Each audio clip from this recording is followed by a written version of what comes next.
আপনি সম্রাট জাহাঙ্গীরের ইতিহাস পড়বেন, জাহাঙ্গীরিয়ার মধ্যে লেখা হয়েছে সম্রাট জাহাঙ্গীর যখন দিল্লির সম্রাট, তিনি তার সাম্রাজ্যে বসে আছেন। দুপুরবেলায় একজন মা জননী এলেন, হিন্দু মহিলা এলেন, এসে বললেন, সম্রাট জাহাঙ্গীর, আপনার কাছে আমার একটা নালিশ আছে। আমি আর আমার পুত্রবধূ বাড়িতে একা একা থাকি। আমাদের ছেলেটা কাজ করার জন্য দূর দূরান্তে তাকে চলে যেতে হয়, আমাদের সাথে থাকতে পারে না। আমি বৃদ্ধা নারী আর আমার বৌমা, আমরা একত্রে বসবাস করি। গত 3 দিন এমন ঘটনা ঘটেছে, একজন মুসলিম যুবক সন্ধ্যার পরে আমাদের ঘরে ঢুকে যায়, আমার বৌমার সাথে অশ্লীলতা করার জন্য চেষ্টা করে। আজকে 3 দিন পরে আপনার কাছে আমরা এসেছি বিচার দাবি করতে। সম্রাট জাহাঙ্গীর বললেন, বাড়ি চলে যান, বিষয়টা আমি নিজে দেখব। ওই হিন্দু মহিলা তার পুত্রবধূকে নিয়ে বাড়ি চলে গেল।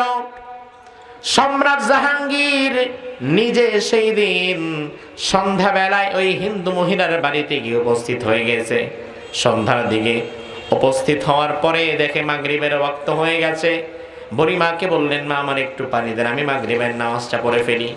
সম্রাট জাহাঙ্গীর পানি নিয়ে ঘরের এক কোণায় দাঁড়িয়ে মাগরিবের নামাজ পড়া শুরু করলেন। মাগরিবের নামাজ শেষ করলেন, আল্লাহর দরবারে কি যেন বলে মোনাজাত করলেন।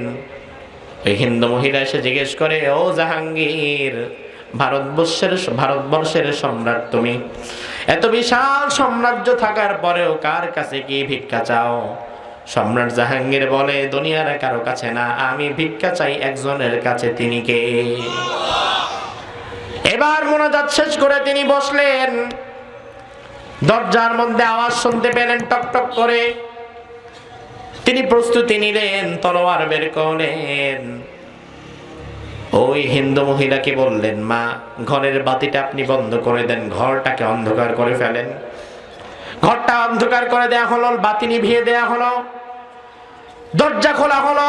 ওই যুবক যখনই ঘরে ঢুকেছে, সম্রাট জাহাঙ্গীর দরজার ওপাশ থেকে বের হয়ে হাতের ধারালো অস্ত্রটা দিয়ে একটা টান দিয়ে তার দেহ থেকে মস্তকটাকে বিচ্ছিন্ন করে দিল ওই মুসলিম যুবকের।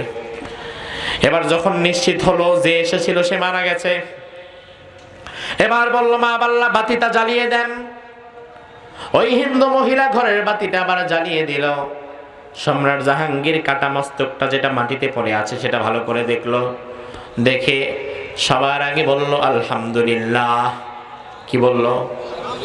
অথচ কেউ মারা গেলে আমরা আগে কি বলি? ইন্না। কিন্তু সম্রাট জাহাঙ্গীর সেদিন আলহামদুলিল্লাহ কেন বলল? সাথে সাথে ওই মহিলাকে বলল, মা আমার একটু পানি দেন, পানি খাবো। বুড়ি মহিলা পানি নিয়ে আসলো এক জগ। সম্রাট জাহাঙ্গীর প্রচন্ড পিপাসার্ত তৃষ্ণার্তের মতো পুরা জগের পানিটা সব খেয়ে ফেললো।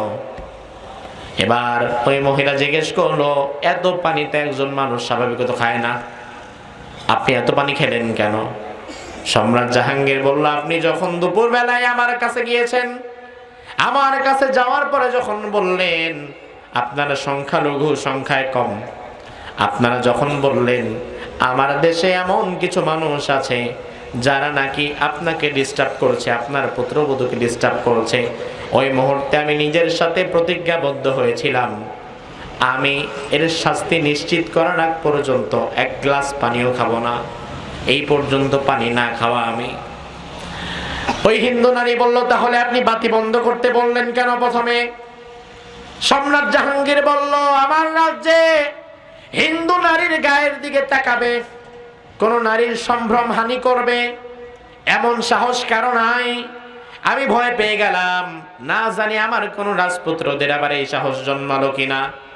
তবে আমি শক্ত হয়েছিলাম, আমি চিন্তা করেছিলাম বাতি যদি জ্বালানো থাকে আর আমার কোনো ছেলে যদি সামনে আসে, তাকে মারতে হয়তো আমার হাত কাঁপবে। এই জন্য আমার বাবা ইব্রাহিম আলাইহিস সালাম ইসমাইলকে কোরবানির সময় চোখে যেমন কালো কাপড় বেঁধে নিয়েছিলেন, আমিও একই ফর্মুলা অ্যাপ্লাই করার জন্য আপনাকে বাতি বন্ধ করতে বলেছিলাম। আমি চিন্তা করেছিলাম অপরাধী যদি আমার ছেলেও হোক না কেন, আমি তাকেও মেরে ফেলবো। এরপরে যখন আমি মানলাম কাটা মস্তকটা ঘুরিয়ে দেখলাম সে আসলে আমার পরিচিত বা আমার খানদানের কেউ না। আমি প্রশংসা হিসাবে আল্লাহ আলহামদুলিল্লাহ বললাম। আমার ভাইরা দেখেন, একজন মুসলিম রাষ্ট্রনায়ক একজন হিন্দু নারীর ইজ্জতের দাম কতটা দেয়, যতটা একজন হিন্দু অপর হিন্দু নারীর ইজ্জতের দামও দেয় না, ঠিক কিনা?